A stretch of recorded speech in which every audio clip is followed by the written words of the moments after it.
अस्सलाम वालेकुम स्टूडेंट्स, उम्मीद आप सब खैरियत से हैं। फ़िज़िक्स फ़र्स्ट एफएससी का कोर्स है जो कि तमाम board means that federal board, KPK board और सिंध बोर्ड स्पेशली इन तीनों बोर्ड से रिलेटेड है। 6 चैप्टर हमने कंप्लीट कर लिए। आज हम स्टार्ट कर रहे हैं चैप्टर नंबर 7 जिसका नेम है ऑसिलेशंस। और ऑसिलेशंस चैप्टर के हमने इंशाल्लाह आज 2 से 3 टॉपिक इंशाल्लाह आज हम कवर करेंगे। इसमें से सबसे पहला जो टॉपिक है वो है 7.1 जिसका नेम है ऑसिलेशंस। तो ऑसिलेशंस टॉपिक को, क्योंकि ये हमारे पास चैप्टर भी है, चैप्टर का नेम भी है, तो इसको हम डिटेल से थोड़ा पढ़ेंगे। तो सबसे पहले हम देखते हैं कि हमारे पास हार्मोनिक मोशन क्या होती है। तो हार्मोनिक मोशन की डेफिनेशन इस तरह, when a particle executes repeated movement about mean position, कि जब भी आपके पास कोई भी एक पार्टिकल एक मीन पोजीशन मतलब एक ऐसा पॉइंट जिसके इर्द गिर्द एक पार्टिकल मोशन करे और वो अपनी मोशन को रिपीट करता जाए, तो ऐसी मोशन को हम बोलते हैं हार्मोनिक मोशन। जैसे कि मैं आपको बोल दूं कि आपके पास एक गिटार है और उसका जो स्ट्रिंग होता है उसको आप अगर प्लग करें तो वो आपके पास अपने मेन पोजीशन के इर्द गिर्द अप डाउन मोशन कर रहा है, तो इस मोशन को हम बोलते हैं हार्मोनिक मोशन। इसकी एक और एग्जांपल है ट्यूनिंग फोक। ट्यूनिंग फोक को आप जैसे बीट करते हैं तो वो अपने मेन पोजीशन के इर्द गिर्द मोशन कर रहा है, ये भी हमारे पास है हार्मोनिक मोशन। इसी तरीके से आप बोल सकते हैं कि आपके पास एक रबर ले लें, उसको आप स्ट्रेच करें और फिर आप उसको प्लग करें, उसमें भी जो वाइब्रेशन बन रही है वो भी आपके पास है हार्मोनिक मोशन। अब इसके बाद आते हैं पीरियोडिक मोशन के ऊपर। पीरियोडिक मोशन आपके पास ऐसा समझे कि हार्मोनिक मोशन की ही टाइप है, तो हम बोलते हैं the type of harmonic motion which is repeated at regular interval of time, कि जब आपके पास ऐसा हार्मोनिक मोशन जिसमें पीरियोडिसिटी आ जाए, मीन्स डैट कि आपके पास जो उसमें जो वाइब्रेशन हो रही है, जो अपने मेन पोजीशन के इर्द गिर्द जो पार्टिकल मूवमेंट कर रहा है, वो अगर रेगुलर इंटरवल ऑफ टाइम में हो रही है तो इसको हम बोलते हैं पीरियोडिक मोशन। मीन्स डैट एक पॉइंट अपने मेन पोजीशन से लेके एक्सट्रीम पोजीशन तक 5 सेकंड में गया और वो अब जब दूसरी साइड पर जाता है, दूसरी साइड पर भी उसका जो मेन पोजीशन से लेके जो सेकंड एक्सट्रीम पोजीशन है वहाँ तक जाने में 5 सेकंड ले रहा है, इक्वल टाइम ले रहा है मेन पोजीशन से एक्सट्रीम पोजीशन तक जाने में। हर पॉइंट हर बार वो इसी तरह अपना जो टाइम है इक्वल कर रहा है, तो इसका मतलब ये कि ये हमारे पास है पीरियोडिक मोशन। इसके बाद हम फाइनली आ जाते हैं ऑसिलेटरी मोशन पर या ऑसिलेशन पर आ जाते हैं। तो इसके बीच में कहते हैं the type of periodic motion means that, ये हमारे पास पीरियोडिक मोशन की एक टाइप है जिसके बीच में जो हमारे पास मोशन हो रही है वो या तो 1 डायमेंशन में हो सकती है या बोथ डायमेंशन, मीन्स डैट इससे ज़्यादा डायमेंशन में भी हो सकती है, 2 डायमेंशन में भी हो सकती है, 3 डायमेंशन में भी हो सकती है। तो हम इसकी सिंपल डेफिनेशन ये करते हैं the type of periodic motion in which motion in 1 और मोर डायमेंशन, मीन्स डैट हमारे पास पीरियोडिक मोशन की वो टाइप जिसमें हमारे पास जो मोशन हो रही है वो 2 या 3 या ज़्यादा डायमेंशंस में आपके पास हो। तो इसकी एग्जांपल हमारे पास है मोशन ऑफ स्प्रिंग। आप देख सकते हैं तो वो हमारे पास ज़्यादातर जो मोस्टली है वो अगर आपके पास अपसाइड डाउन स्प्रिंग है तो उसमें हमारे पास 1 डायमेंशन में हो रही है। और इसी तरीके से अगर आपके पास कोई पेंडुलम है तो पेंडुलम में आप देखें तो आपके पास 2 डायमेंशन में मोशन हो रही है, तो आपके पास एक्स एक्सिस पर भी होती है और वाई एक्सिस पर भी मोशन हो रही होती है। तो ये आपके पास है ऑसिलेटरी मोशन।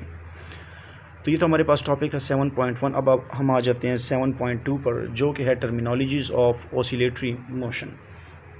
तो सबसे पहले हमारे पास कुछ टर्म्स ऐसे हैं कि जो हमारे लिए समझना बहुत ज़्यादा ज़रूरी है। तो हम यहाँ पर एक पेंडुलम की एग्जांपल लेंगे और उसी को मद्देनज़र रखते हुए हम यहाँ पर इसकी टर्मिनोलॉजीज़ जो हैं उसको समझेंगे। तो यहाँ पर जो सबसे फर्स्ट टर्म हमारे पास है वो है वाइब्रेटरी मोशन।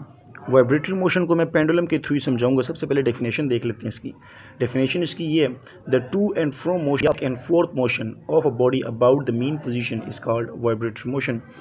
तो पेंडुलम के थ्रू अगर हम देखें तो पेंडुलम का एक मीन पॉइंट होता है जहाँ पर वो स्टेबल होता है, तो हम मीन पॉइंट को ऐसे डिफाइन करते हैं the most stable position of the body is called mean position.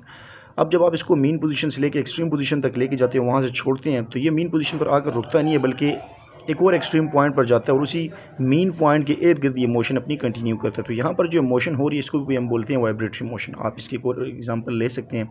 For example आपके पास गिटार है और गिटार का जो स्ट्रिंग होता है उसको आप प्लग करें तो वो अपने मीन पॉइंट के इर्द गिर्द जो अप डाउन मोशन कर रहा है उसको हम बोलते हैं वाइब्रेटरी मोशन।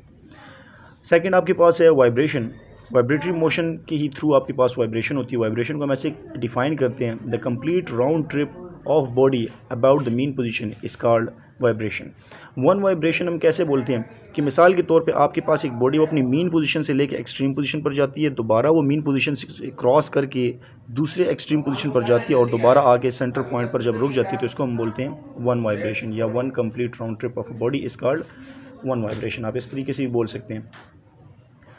इसके बाद आपके पास है टाइम पीरियड। तो टाइम पीरियड हम ऐसे डिफाइन करते हैं, time required by a body to complete one vibration is called time period, कि एक बॉडी को एक वाइब्रेशन कंप्लीट करने में जितना टाइम रिक्वायर्ड होता है। फॉर एग्जांपल आपके पास एक फ़ैन है और एक उसका एक स्टार्टिंग पॉइंट है, वहाँ से लेके वो घूमता है और दोबारा अपने पॉइंट पर आ जाता है, तो इसने एक राउंड कंप्लीट करने में, एक ट्रिप कंप्लीट करने में जितना टाइम लिया इसको हम बोलते हैं इसका टाइम पीरियड। इसके बाद आपके पास है फ्रिक्वेंसी है।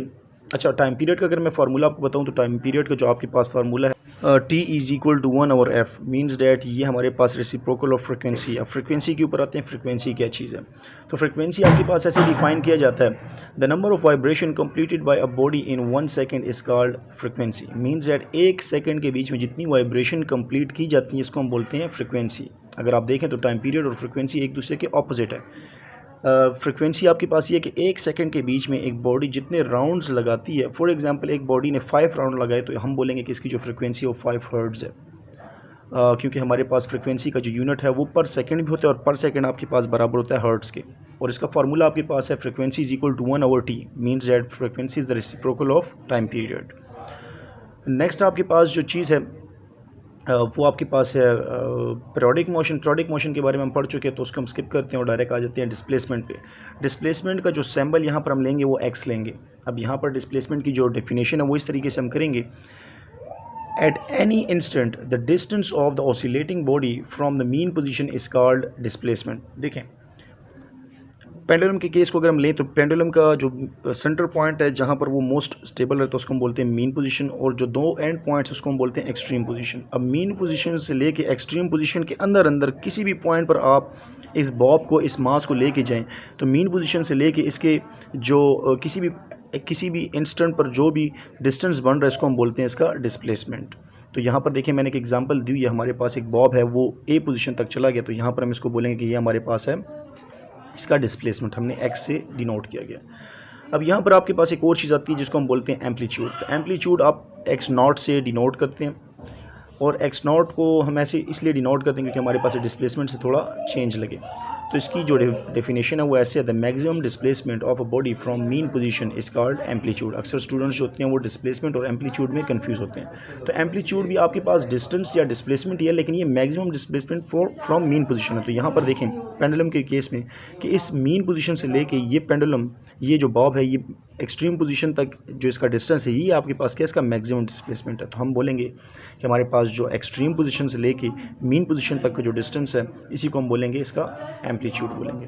लास्ट में आपके पास है एंगुलर फ्रिक्वेंसी। अब देखें एंगुलर फ्रिक्वेंसी हम यहाँ पर क्यों ले रहे हैं, क्योंकि हमारे पास सर्कुलर केस है, एंगल्स यहाँ पर आ रहे हैं, तो हम यहाँ पर इसको हम ओमेगा से शो करते हैं। तो हम बोलेंगे द नंबर ऑफ रेवोल्यूशन पर second of a body is called angular frequency, कि आपके पास नंबर ऑफ रेवोल्यूशन के, भाई आपके पास सर्कुलर मोशन जो है वो रेवोल्यूशंस मीन्स डैट जो एक सर्कल कंप्लीट जो होता है उसको हम बोलते हैं रेवोल्यूशन, जो कि बराबर होता है 360 के, तो इसको हम बोलते हैं एंगुलर फ्रिक्वेंसी। इसका हमारे पास फार्मूला है omega is equal to 2πf। F आपके पास है फ्रिक्वेंसी, 2π आपके पास कॉन्स्टेंट नंबर है, 2 आपके पास सिंपल नंबर और पाई आपके पास 3.1416 के बराबर है। अगर एक और फार्मूला इसका निकालना चाहें तो एफ, अगर एफ का फार्मूला निकालना चाहें इन टर्म ऑफ फ्रिक्वेंसी तो हमारे पास आ जाएगा F is equal to omega divide by 2π।